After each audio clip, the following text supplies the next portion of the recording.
Good morning मेरे परिवार वालों और मेरे फ्रेंड्स।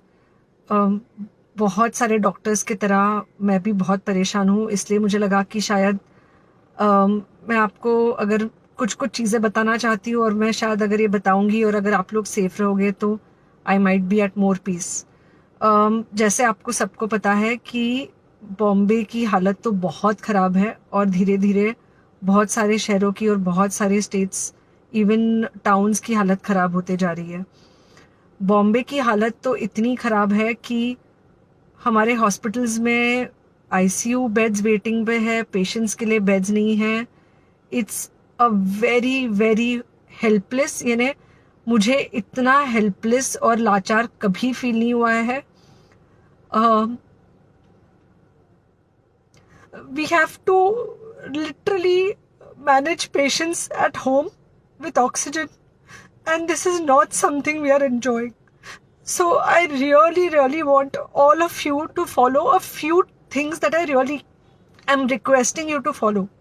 First, आप लोग प्लीज सेफ रहो। अगर आपको लग रहा है कि आपको 1 साल से कोरोना नहीं हुआ है इसलिए आप कोई सुपर हीरो हो या आपकी इम्यूनिटी बहुत अच्छी है और आपको ऐसे कुछ नहीं होगा, तो आप गलत फहमी में हो। हम यंग लोगों को देख रहे हैं।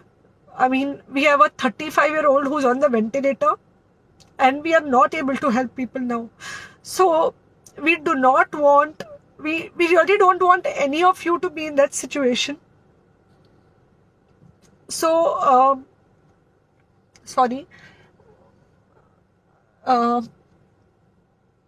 आई थिंक ये जो इमोशनल ब्रेकडाउन है हम डॉक्टर्स में अब सबको कोई ना कोई समय हो रहा है, because we've not been so helpless. Okay, so most importantly please take care of yourself. Right now COVID is everywhere around you. Okay, तो अगर आप घर से बाहर निकलो, maybe you're meeting your friends, maybe you're meeting your family, it does not matter, you have to be masked.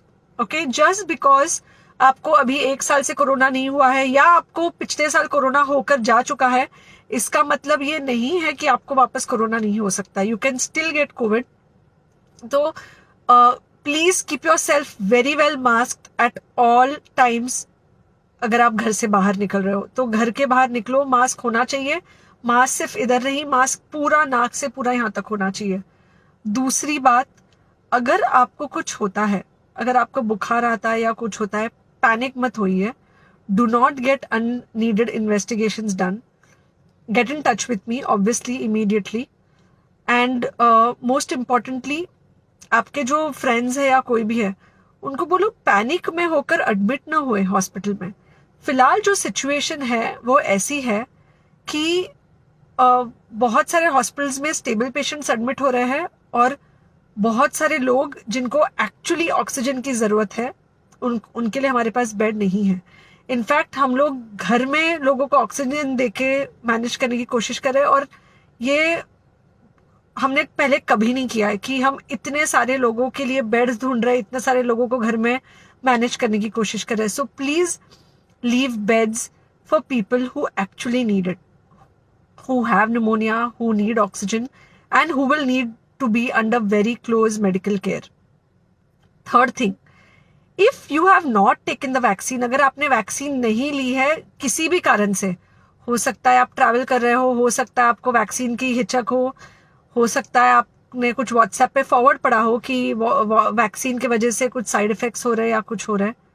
It's untrue. Please take your vaccine. ये हमको definite दिख रहा है कि जो लोगों के 2 वैक्सीन के शॉट्स होकर 2 हफ्ते हो चुके हैं उनमें डेफिनेटली हमको इन्फेक्शन, सीरियस इन्फेक्शंस कम दिख रहे हैं और हॉस्पिटलाइजेशन ना के बराबर है। So the vaccine is definitely helping. Okay, so take care of yourself, do not take COVID-19 lightly. Please pray for the people in the hospital and please pray for the families and the caretakers of all these people in the hospital. उनको आपके प्रार्थना की बहुत ज़रूरत है और सबसे ज़्यादा ज़रूरत है कि आप अपना ध्यान रखें। ओके, एंड बस घर पे रहो। आप कुछ हफ्तों तक सिर्फ घर पे रहो जब तक हम ये सिचुएशन ऐसे हैंडल कर सके कि हम एटलीस्ट कुछ हो जाए तो हम हॉस्पिटल में पेशेंट्स को ले सके। फिलहाल हालत ऐसी है कि डॉक्टर्स और डॉक्टर्स के रिलेटिव्स को भी नहीं मिल रहा है बेड, तो आप सोचिए कि it's an absolutely helpless situation. Okay, I think अगर हम सब इतना ध्यान रखेंगे, we will definitely come through this second wave very well.